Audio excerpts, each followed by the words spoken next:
I was delighted to sit down with Amanda Wilbanks, the founder of Southern Baked Pie Company, a brand that celebrates artisanal pies, baked goods, and the culinary history of the South. Her products feature recipes passed down through generations and are truly crafted with love behind them.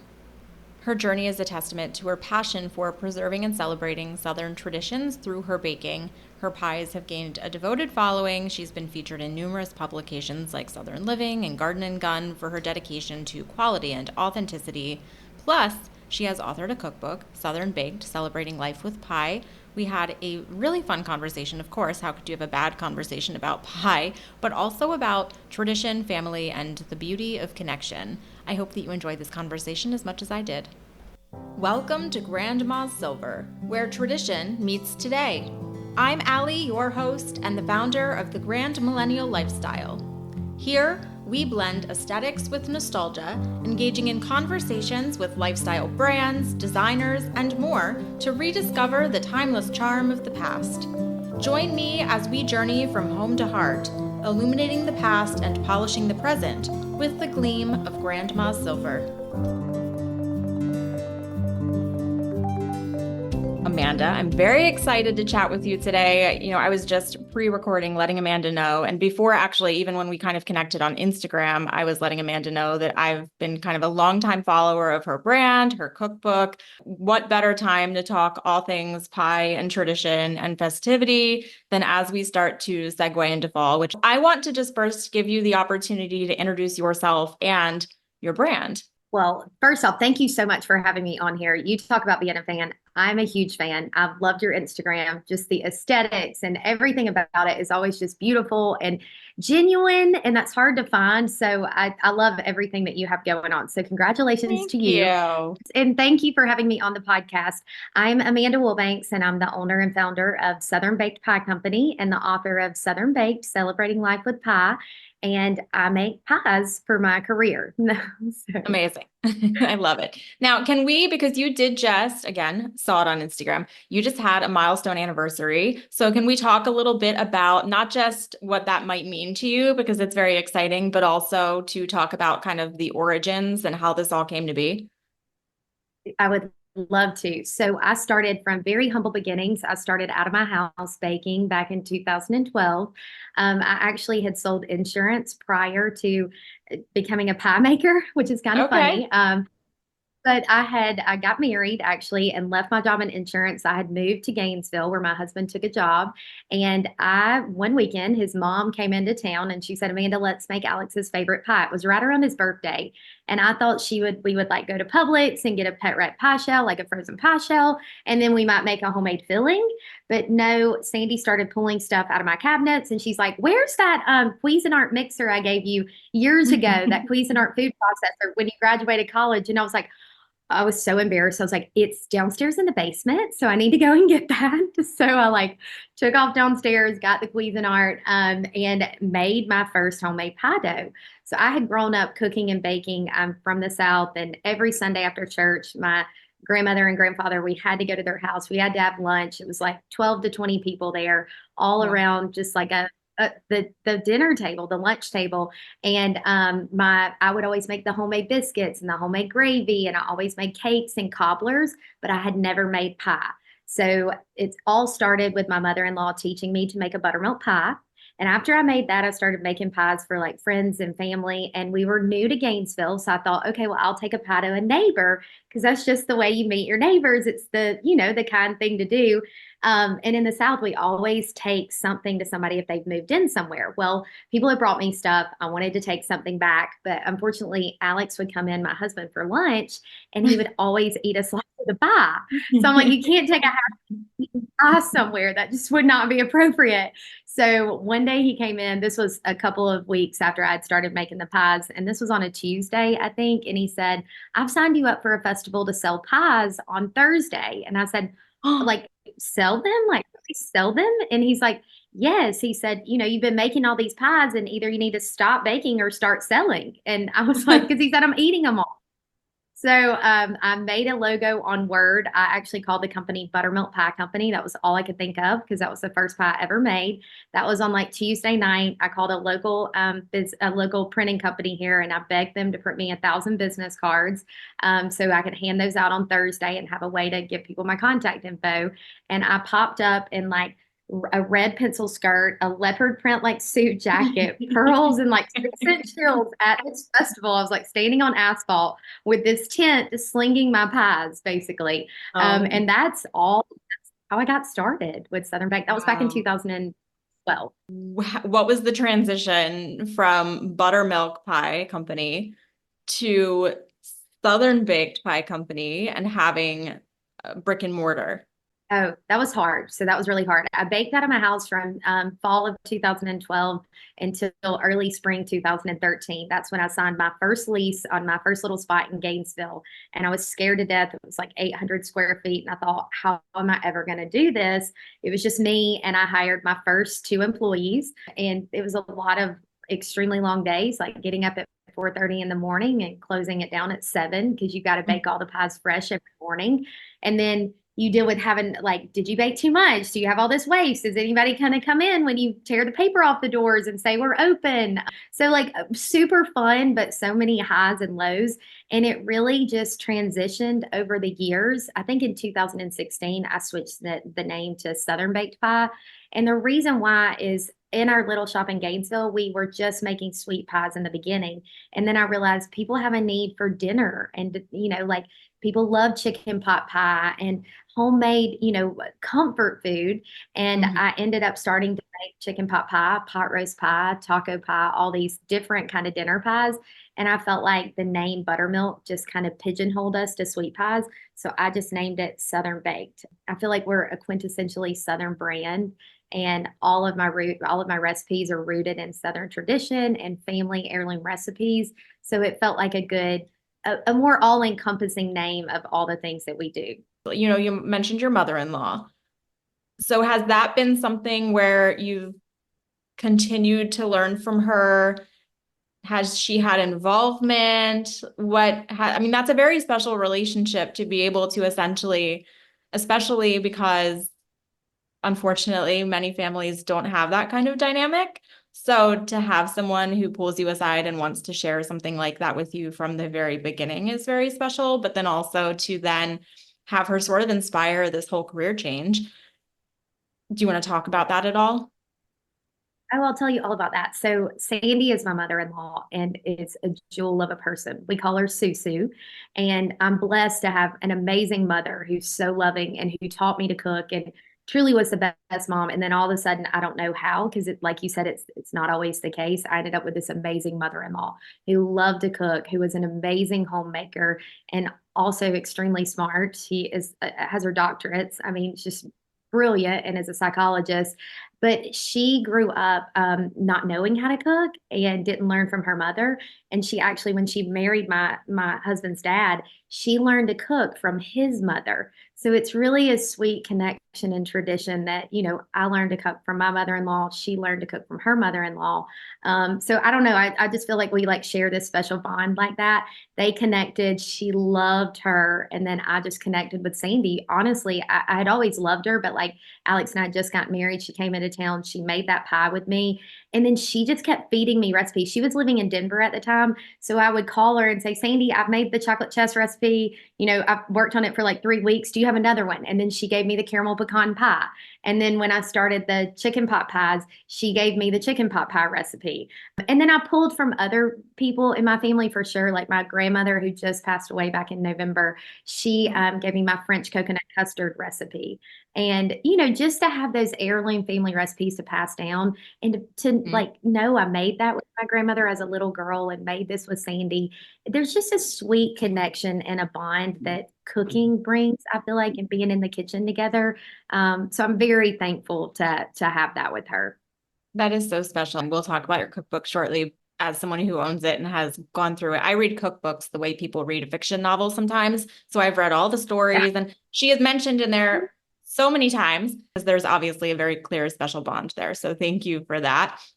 Now, you Welcome. mentioned that she was kind of feeding you some recipes. So I'd love to talk a little bit about recipes in general. I mean, I know that you have some that are on rotation seasonally. How are you deciding, or how did you decide sort of your staple flavors? For sure. So I'm a traditionalist at heart. I'm like very nostalgic just as a person.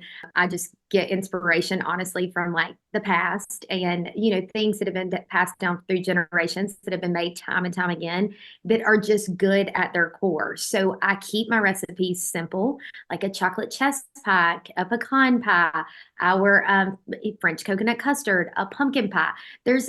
I try not to jazz it up too much. So Sandy and I will work together on the recipe. My husband actually plays a big part in the recipes too, which is kind of crazy. He's a great cook. And then my kids, I know this sounds crazy, but anytime we're playing with recipes, well, there's always all this food left over. And then my kids will eat it for dinner. And I love watching their expression to try and figure out what both adults and children will eat because kids can Mm, be picky. You want to yeah. find something that is a good flavor across the board. So really it's just going through cookbooks. I wish I had a picture right now, or I could probably send this to you.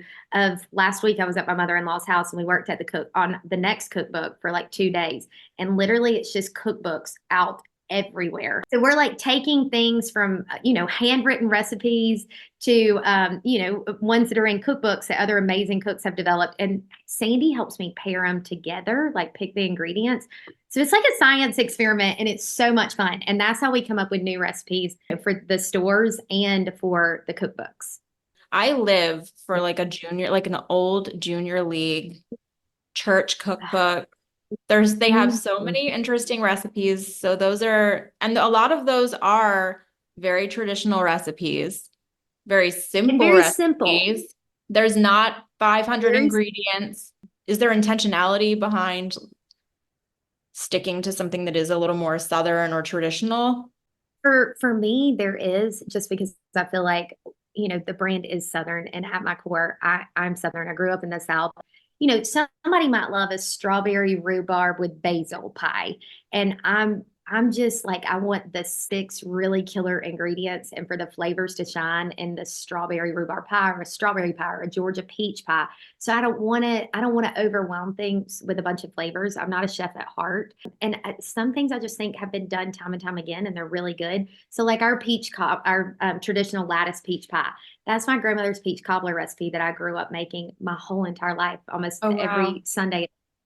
So it's literally just peaches, butter, sugar, and that's it, and a little bit of flour for thickener. So it doesn't have to be extravagant as long as your ingredients and your fruit is sweet. Like the ladies are back there in the back, and before they make the fruit pies, I'm like, eat all the fruit you want this morning. Like enjoy it and let know how sweet it is. And then we adjust sugar based upon that because sometimes you don't need as much. And that's the beauty about still That's being a little true. small. We do have like set recipes, of course, but there's still that room kind of like where it's like the lunch ladies still get to play a little bit. Like I don't know, 20 years ago, they made whatever they wanted for lunch and it wasn't the strict regimented program and added a little more salt or pepper. The ladies in the back can add a little more sugar. Like they're tasting the food. And I think that's something really special that you don't find as companies grow. And we want to keep it that way.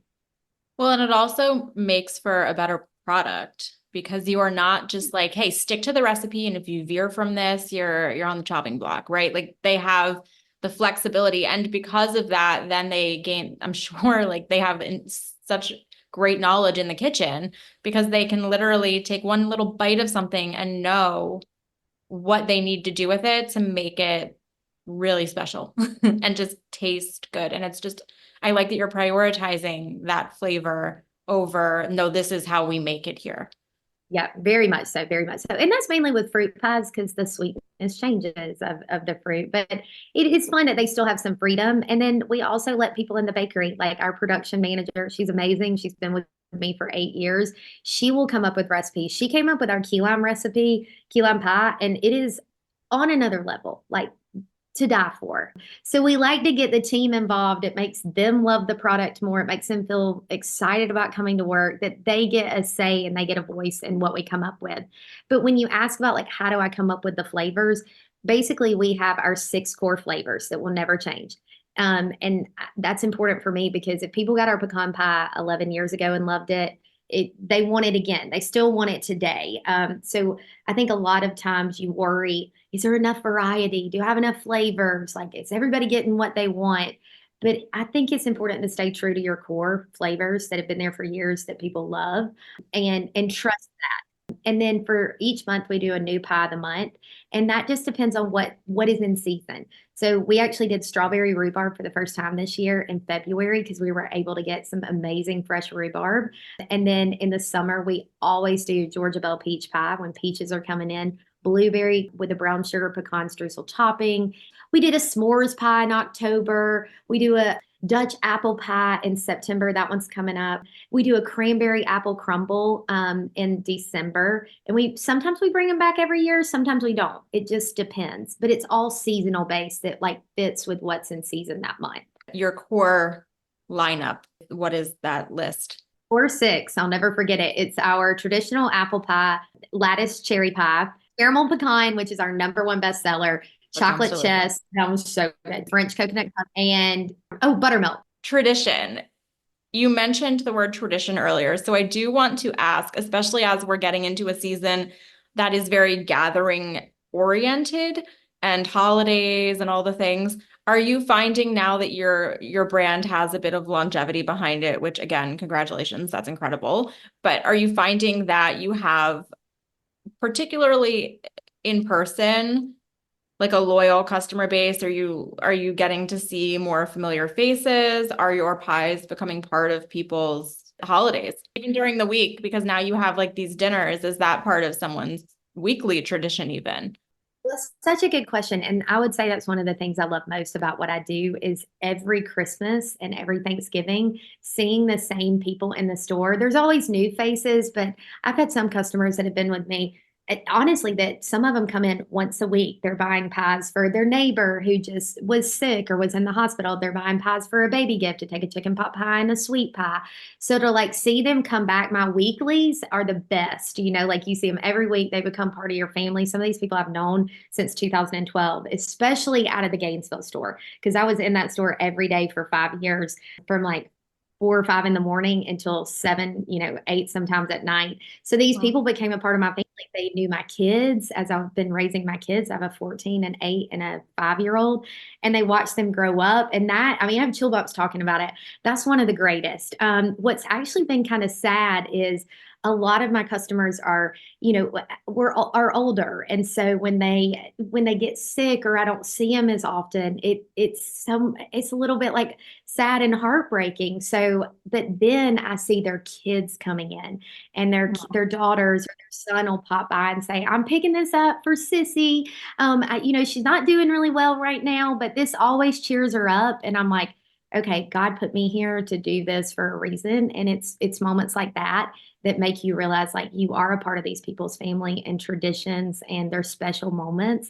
And I never take that lightly because Sissy needs that same pecan pie and it needs to taste the exact same as it did, even if she's sick or if she's healthy when she bought it from me 10 years ago. So the tradition and knowing I get to be a part of people's lives and that I like get to take up space on their table with my product it's amazing. Sometimes I don't even have the right words for it, but I love that part of it. That's so special. And you were talking about how in the very early days when you were doing this out of your home, there were times where you were just baking because you kind of discovered a newfound love for it. And you were like, okay, well, I can take this to a neighbor. Or it's almost like that hospitality or that focus on it has just grown because it's still this thing that you love and it is still a business. But to be able to connect with people and provide that service, that hospitality on a broader scale, it is very gratifying. And that's so special to have connections to community. I think you don't find that a lot in companies anymore because everything is like, okay, there's, a fast food restaurant on every corner and it's mass produced and like they don't know you. Whereas in a small business, when we hire our managers and all of our store sales associates, they all go through a training program with one training coordinator. And the number one priority, I'm like, I don't really care if they can check somebody out right, because there'll always be somebody in the store that can do that to help them.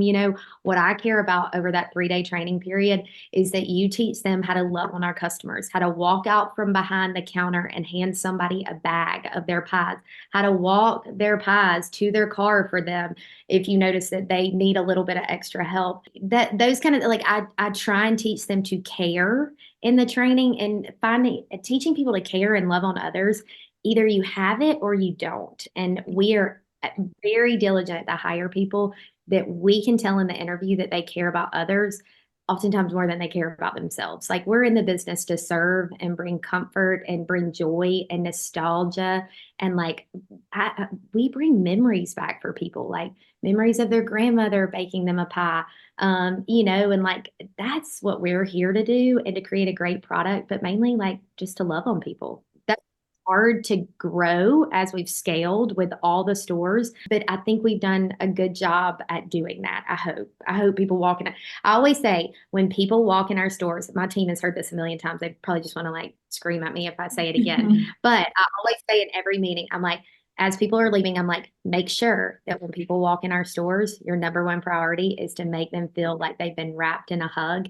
Even if you don't physically hug them, make them feel like they've been wrapped in a hug by the time they walk out of that store. So that's my thing at the end of every meeting.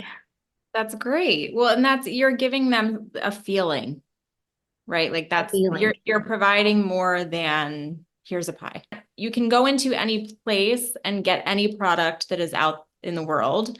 There's a benefit to going somewhere where the product is superior, of course, but also where you're creating an experience for your consumers, which is really important, I think, is what I'm trying to say.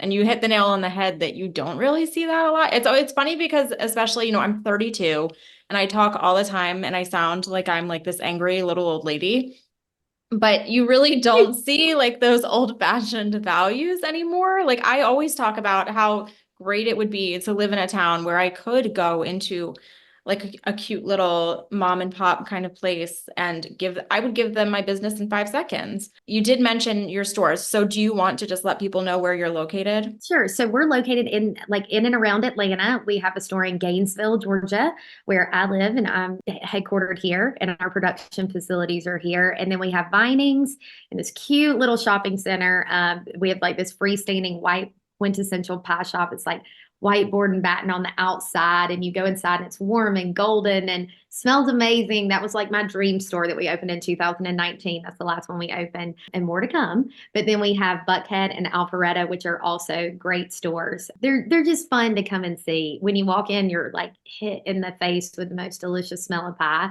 It's just, they're cute stores. You mentioned your kids. So I would love to talk a little bit about, just briefly, if you don't mind, family for a second, because I know that has played such a big role in the beginnings of how you even got into all of this. Kids are going back to school. We're also starting to segue, like I said, into like a lot of these gatherings that are largely family oriented. We're talking like, we have back to school, then we have Halloween, we have Thanksgiving, Christmas. I'm sure I'm missing things in between. So many different occasions, so many festivities. So do you have any like go-tos that you either see your customers reverting to, or like just simplifying their lives during these very busy times of the year, that make having a busy family a little bit easier or more celebratory? Because it's fun too. Like, having a family is very exciting. So are there things that have just made an extra splash during the holidays too, that you have noticed or people have told you about? Yeah. That's a really good question. And I would say definitely. So one of our busiest time for pies actually is back to school time. And that's when I'm like always on Instagram, trying to share what I do to make it easier. Because I have 3 kids. I have a 14-year-old son, Austin. Dalton is 9, and Caroline Grace is 5. And so I work all day, and it's hard when I get home. It's a priority of mine. We eat at home probably 6 out of the 7 nights a week. So I cook a lot. I love to cook, but cooking takes time. So Yeah. I always, once a week, we have either a chicken pot pie, a taco pie, a pot roast pie, or a chicken ranchero pie. because it's Okay. easy. I'll put a green peas with it, or I'll throw a salad with it, and dinner is done. Simple. The kids love it. I feel like they're, nourished, and it's healthy, and I feel good about it. And it gives me a little bit more time with the kids. So a lot of my friends will be like, Amanda, save me a Southern Supper box. I'm popping by the store to pick up Southern Supper box. And it's just 3 meals, one box, it's 3 dinner pies. And, it's not too much to keep in your freezer. It's not a lot. And it's always nice to have a pie on hand for a busy ball game night where you don't want to go have to eat at a fast food restaurant afterwards. And you just come home at 7 o'clock after a ball game and it's in the oven, it's ready to go. You could turn it on at 3 and let it cook, or 4 or 5, and then just leave it in there just on. So it's hot when you get home at 7, which is what I'll do. I'll run in at 4:30, throw it in the oven, and head out. So a lot of my friends do that. We see a lot of Southern Supper boxes selling online and shipping the month of August. It's kind of crazy how that product Yeah. like takes off. But then for the holidays, to keep it special, I always do the 4-pack petites for my kids. I'll have whole pies, of course, and all the adults love pecan and chocolate and coconut. But I always say get a 4-pack of petite for the kids, because then they can have just a little bit and pick their favorite flavors. And we'll do it as like a sampler. And then we'll get them to rate like we've even done it on a napkin. I'm like, rate your favorite flavors, like 1 through 4 of these. So just fun little ways to celebrate. And my 5 and 9-year-olds still think that's so cool. It's become a tradition at Thanksgiving. We always do that. And it's become a tradition to see if their flavors change every year of what their favorites are. So just fun little activities you can do to make life, I don't know, life's so stressful and busy. Sometimes it's fun to just slow down and do a little pie sampling contest, just something Yeah, different. absolutely. Now, are you finding, I was actually, as you were talking about that, I was like, oh, so what are your families like? Does your family wait for certain seasonal flavors? I mean, it's funny as I'm saying this because as I'm talking, I'm like, oh, right, you could just make them whenever they want them. Oh, they have a good advantage here, but do they get particularly excited about any of the flavors, or do they have flavors that, like, what is your Love. family's favorite out of what you offer? So you would think they get pie like every night, that I would make them all the time, but I really don't, surprisingly. So they get really excited when they get pie. Like they will occasionally ask me, if we've not had pie in a week, they'll be like, especially Austin, my oldest one, he'll be like, will you bring me home a petite cherry pie? And I'm like, of course I will. Like, yes, anything you need from me. Now that you're a teenager and you never say that much. So it's sweet when they ask for it, and their flavors change, which I love seeing that every Thanksgiving, because I don't know, you can see that they're growing and their love for food is changing.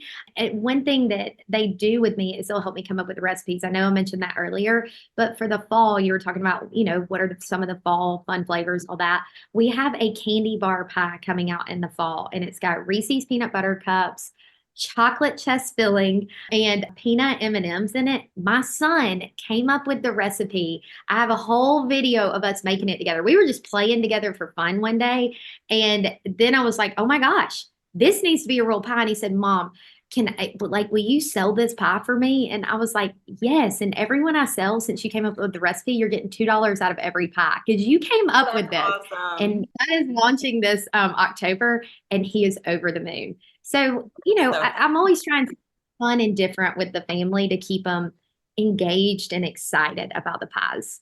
It's so funny as you said that. People who are listening can't see the face that I just made when you were talking about that, but it just unlocked. I was watching, you had it on stories, right? I think Yes. you had stories, and I was sitting there and I was just like, holy smokes, this looks so good. Like there was so much melted chocolate. Oh, it looks delicious. Can't wait for that one. It's divine.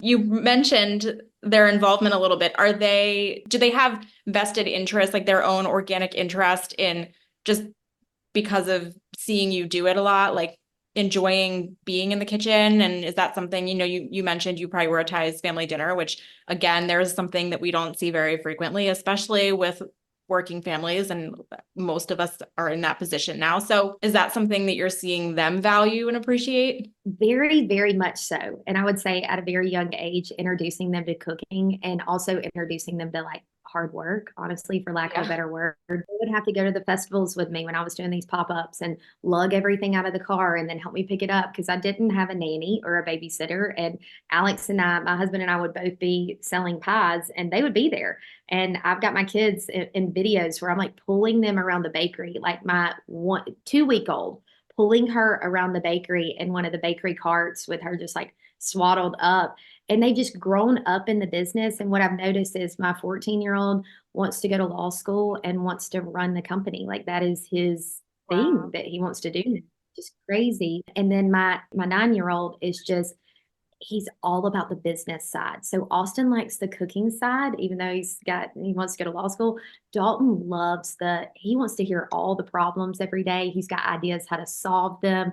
Because as a Wow. business owner, when you both husband and I run it together, you're talking about the company at the dinner table, the highs, the lows.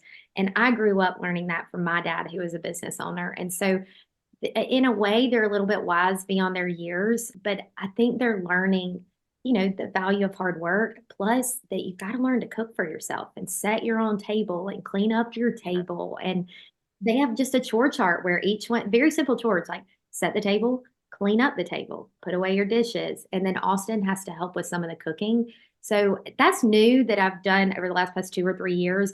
And I think that's further instilled in them a love for like the food they eat and where it comes from and how it's made. They'll go off to college and know exactly how to cook. We'll be good to go there. You were talking about tradition again, kind of going back to tradition, and I think this is just on my mind because we're entering this season, but tradition as it pertains to maybe holidays or celebrations, are there things that you're getting particularly excited about as an individual, as a family, that you just really look forward to over these autumn months? I would say so 100%. I just look forward to being with my family, like the togetherness of it. And it seems like all the times that we're together, it's all around food and eating. I mean, all my family's Southern and great cooks, so they make the best food. So I always look forward to that and that time together and that fellowship. But especially at Christmas, it's my favorite time of the year. It's the busiest time here. And every single Christmas on Christmas Eve, it's in my cookbook, we make the standing rib roast. We make the scalloped potatoes. We make the spinach and artichoke casserole. It's the same recipe every single year, and the cranberry pear pie that's in the cookbook. And I live for that because that's a tradition, and that's like when all the madness has ended on Christmas Eve and the stores we close at like 3 that day. You can breathe. It honestly feels like the first day of the year. It's the first night of the year that I feel like I have no elephant on my chest and no weight on my shoulders, and I just get to be with my kids and enjoy them. I don't know. I'm about to cry talking about this. So that is like my Oh, favorite. It's the best. It's the best part of the year. And the cranberry pear pie at the end is like the icing on top. And we make homemade whipped cream with it. It's amazing.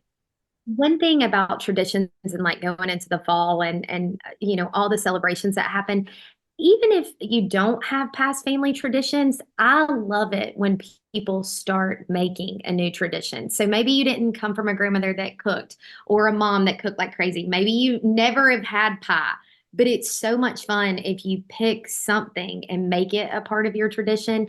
And I just think that's always special. So maybe it's the pecan pie every Christmas now. You bring the pecan pie. You don't have to have had a tradition in the past for you to make one now with yourself or with your family or with anybody.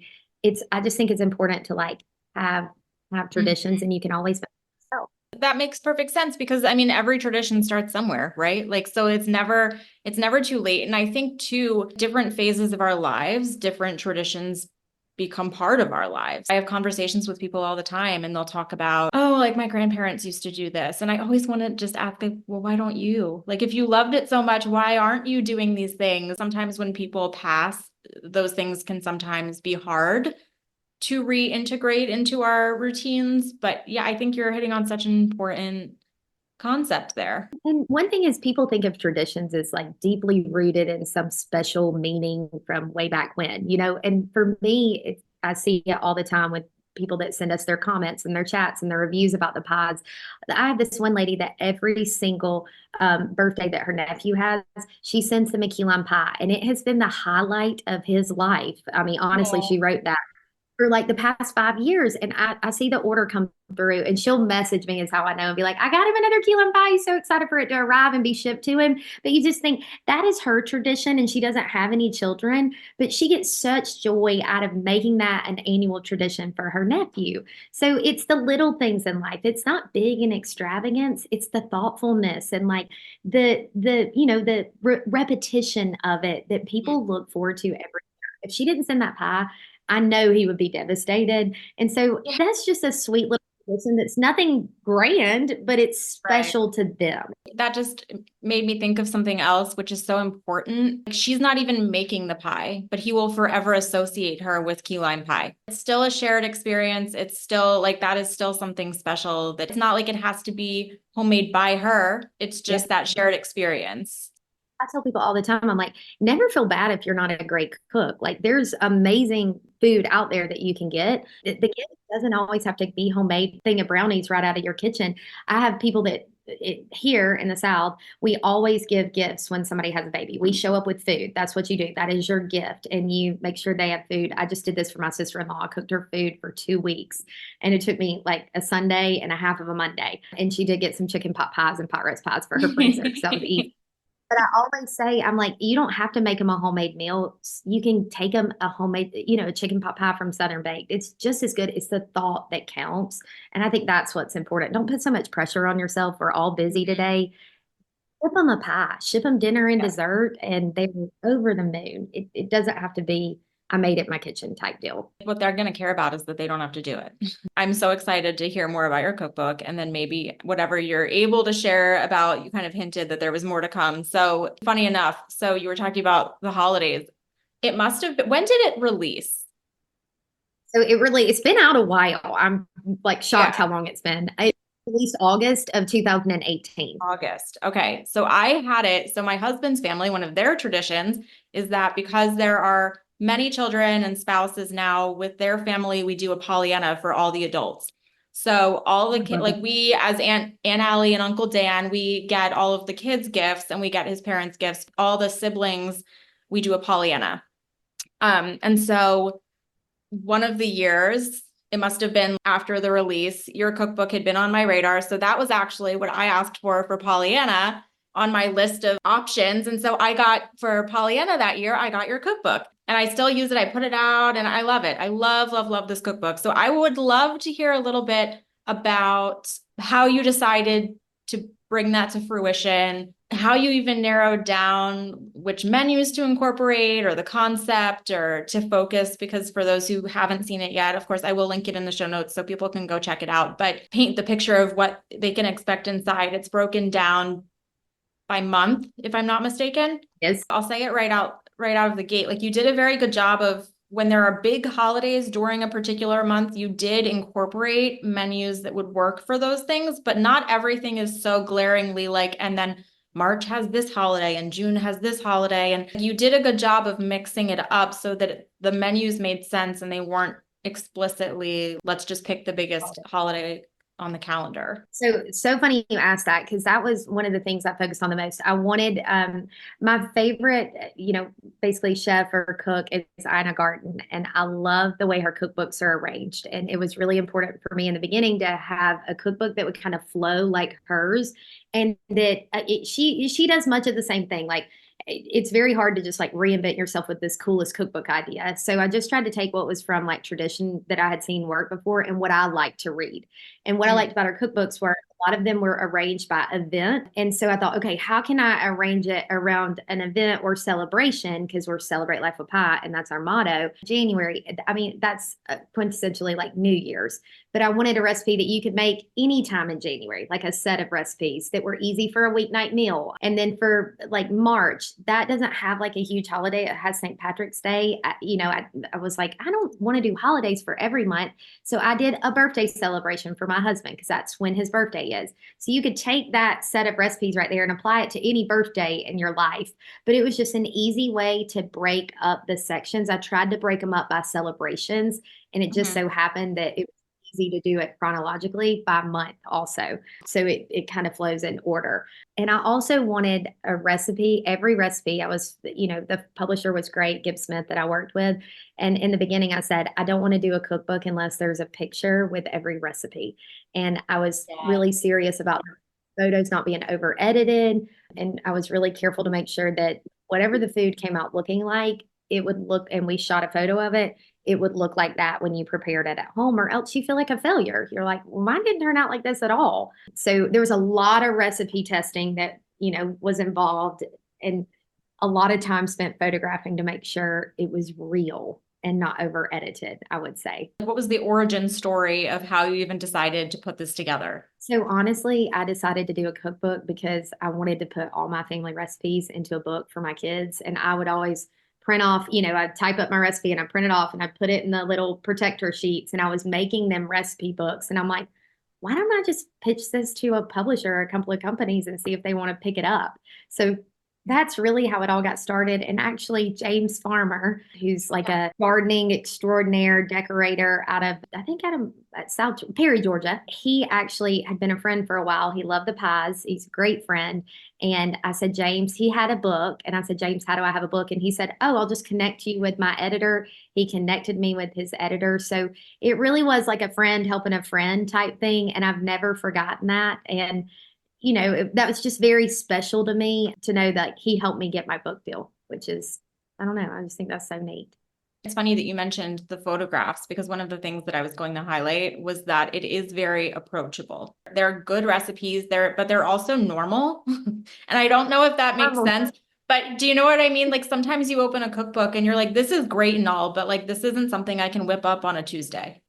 But I wanted when you like read the recipe for you to be like, oh, I have this at my house, like, or I've just got to pick up, the rice, or I've just got to pick up some chicken stock. I've already got my chicken for the week. So I always hated when I opened a cookbook and it was like, sriracha which I have now, but random ingredients like sesame seed oil. Yeah. I don't have sesame seed oil in my cabinet. So it's all fresh ingredients. And if there's anything, the only thing that's probably not fresh is like chicken stock. Some people have homemade chicken stock, some people don't, but it's all simple ingredients you would have.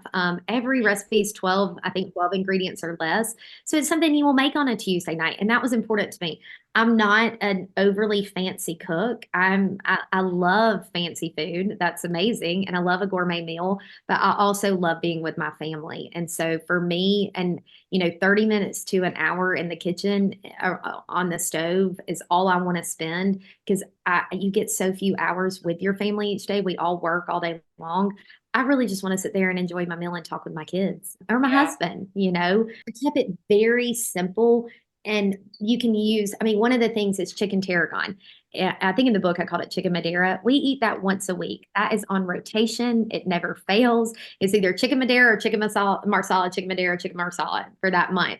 There's always a chicken pot pie in there, or a pot roast pie, one of those days. And then we do bourbon marinated flake steak about once a week. It's easy. Meat used to intimidate me, so I put easy meat recipes in there that you can marinate and you can grill yourself. So it's all just stuff we want, easy stuff. Yeah.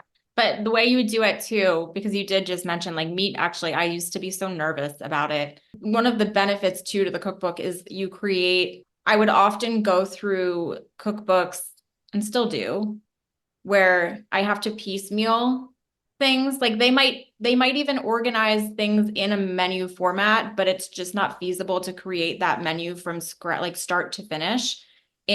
Again, if I don't want to stand in the kitchen for 4 straight hours.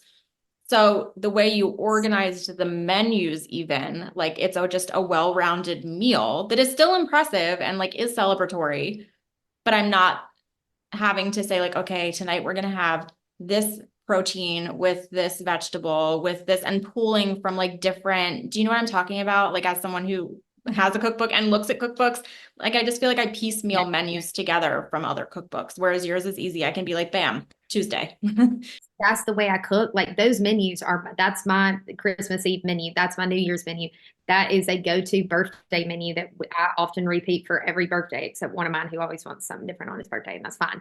But it's easy stuff where you just open the book and you just make it. One of the recipes in there is lemony green peas.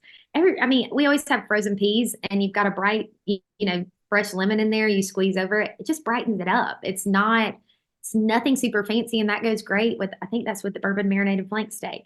So it's not overly done. And then a starch is the scalloped potatoes. And who doesn't love like rich, heavy cream scalloped potatoes? It's the best. But it's simple. And if they don't, I think if they don't, we're wary of them. Yes.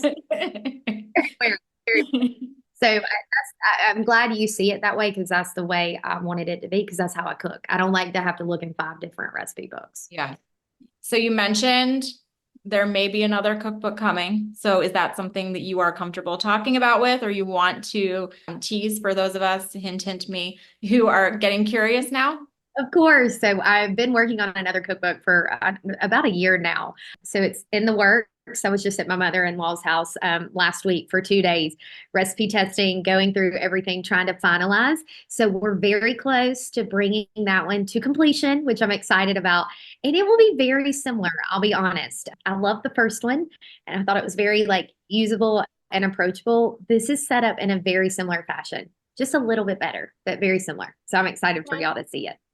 We were talking earlier about how busy the next few months in particular will be, maybe a little more than a few months, but we're heading into a very busy season. I know that we were talking about how easy it is for people to, if they need to, and also giving people grace, like we don't need to do it all.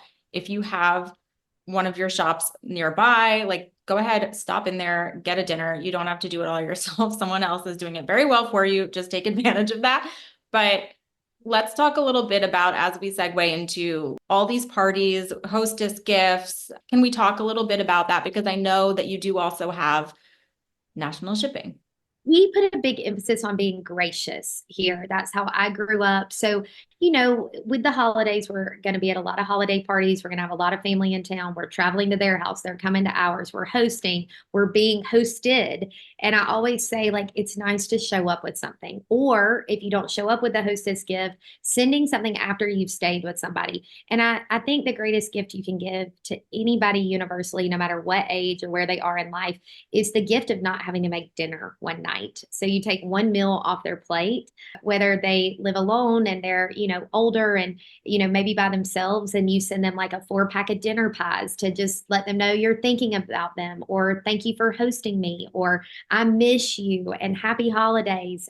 Just those little thoughtful gifts make a difference. Or whether you're sending to a mom with 4 kids and, she's trying to prepare Thanksgiving dinner and she's like, how am I going to get all this done? She doesn't have to make the dessert. If you're her mom, send her dessert. So that's done and taken care of. Ship that to her. It's one thing off her plate. And for me personally, anytime somebody brings me a homemade meal or they give me food, I don't know, it touches my heart. And I guess it feeds my soul and just takes one thing off my plate.